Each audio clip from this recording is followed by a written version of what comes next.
नमस्कार मित्रांनो, स्वागत आहे आमच्या यूट्यूब चॅनलमध्ये. तर आम्ही आपल्यासाठी स्पर्धा परीक्षा विषयातील नवनवीन माहिती आमच्या चॅनलच्या माध्यमातून घेऊन येत असतो. आपण जर आमच्या चॅनलवर नवीन असाल तर चॅनलला जरूर सबस्क्राईब करा. तर सध्या जिल्हा परिषदमधील विविध पदाची भरती पार पडलेली आहे.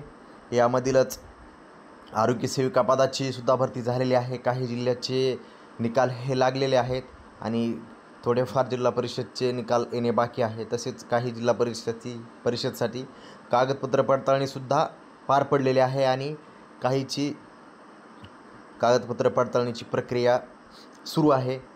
येत्या काही दिवसातच त्यासाठी प्रक्रिया पूर्ण पडेल. तर यामध्ये एक महत्त्वाचा प्रश्न आहे की काही विद्यार्थ्यांनी आरोग्य सेविका पदासाठी ज्यांचं GNM BSc नर्सिंग झालेलं होतं त्यांनीसुद्धा अर्ज केलेला होता. तर त्यांना यामध्ये घेतील का? तर मित्रांनो, 2015च्या भरतीमधील हा संदर्भ आहे. त्यामध्ये मार्गदर्शन मागवल्यानंतर आरोग्य सेवा संचालनालयाने काय रिप्लाय दिला होता त्याची माहिती या व्हिडिओच्या माध्यमातून घेणार आहोत. तत्पूर्वी आमची अशी इच्छा आहे की सर्वांना जे सर्व उत्तीर्ण झाले आहेत त्यांची निवड येथे करावी, परंतु आमचा उद्देश हा फक्त माहिती देणे आहे. यामध्ये आम्ही कोणाचंही मत दुखवत नाही आहेत किंवा यांना घेऊ नका किंवा त्यांना घेऊ नका किंवा ह्यांना घेणार नाहीत किंवा त्यांना घेणार नाहीत असंसुद्धा आम्ही यातून सांगत नाहीत. फक्त एक माहिती देण्याचा प्रयत्न आहे. एका विद्यार्थ्याने मला ही PDF शेअर केली होती. तर त्याने असं विचारलं होतं की सर याबद्दल व्हिडिओ बनवा. तर यावर हा व्हिडिओ बनवत आहे. तर आरोग्य सेवा संचालनालय, आरोग्य भवन मुंबई यांचे हे पत्र आहे.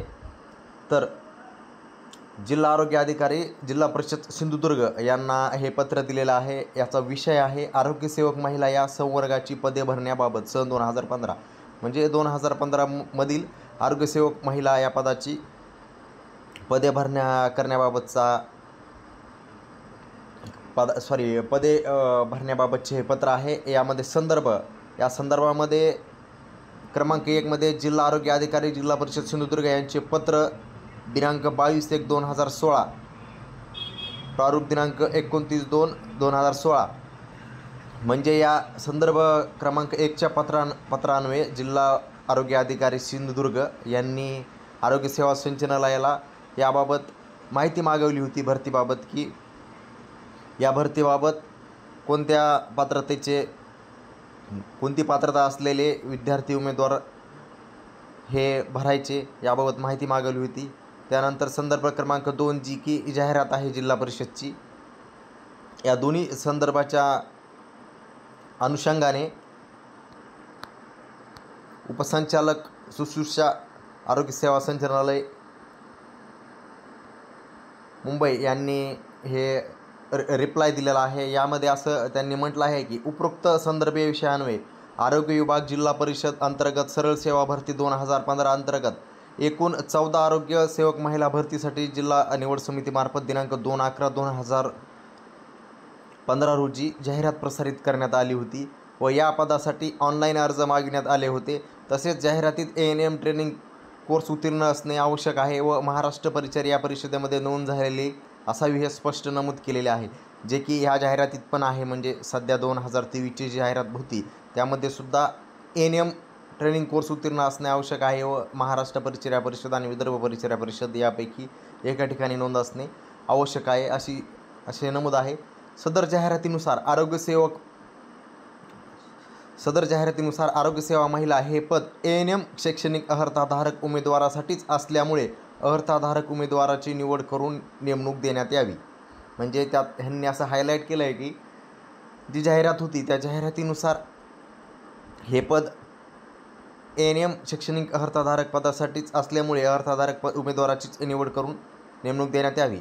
ANM हा कोर्स 18 महिन्याचा सध्या 24 महिने असून आरोग्य सेविकांना फक्त ग्रामीण भागात PHC व सब सेंटर सेवा देण्यासाठी प्रशिक्षित केले जाते. GNM हा 3.5 वर्षाचा कोर्स असून सध्या 3 वर्ष त्यांना क्लिनिकल केअर रुग्णसेवा जिल्हा व उपजिल्हा रुग्णालयात नेमणूक देण्यात येते. GNM कोर्स व ANM कोर्स वेगळा असल्याकारणाने ANM म्हणून त्यांना नेमणूक देता येणार नाही. तरी आरोग्यसेवक महिला अर्थधारक उमेदवाराची निवड जाहिरातीत दिलेल्यानुसार करून त्यांना आरोग्यसेवक महिला या पदावर नेमणूक देण्यात यावी।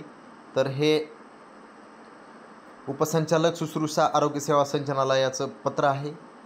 तर यामध्ये त्यांनी असं म्हटलं आहे की ANM हा कोर्स 18 महिन्याचा होता, तो सध्या 24 महिन्याचा म्हणजे 2015 नुसार।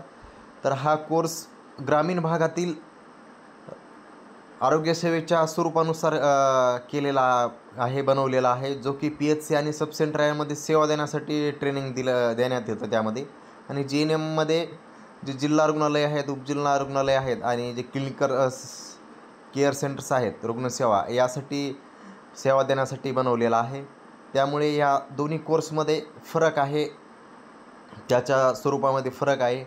त्यामुळे त्यांना ANM म्हणून म्हणजेच GNM झालेल्यांना ANM म्हणून नेमणूक देता येणार नाही असं यामध्ये म्हटलेलं आहे। तसंच BSc नर्सिंगचा यामध्ये उल्लेख नाही, पण तो पण हा याच स्वरूपाचा म्हणजेच उच्च सेवा असलेला कोर्स आहे। तरी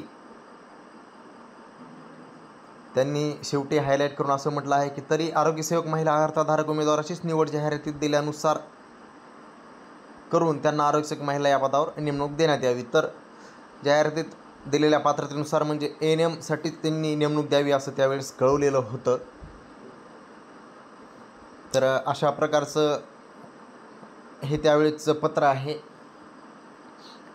तर सर्वांनी जे गुणवत्ता यादीत आहेत त्यांनी आपल्या नेमणुकीसाठी प्रयत्न करावा, निवेदन देऊन निवड मंडळास विनंती करावी, सर्वांची निवड व्हावी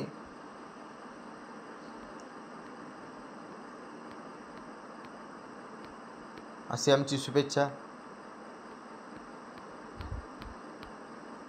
व्हिडिओ आवडला असल्यास चॅनलला सबस्क्राईब करा, बेल आयकॉनला क्लिक करा, सबस्क्राईब करा। धन्यवाद।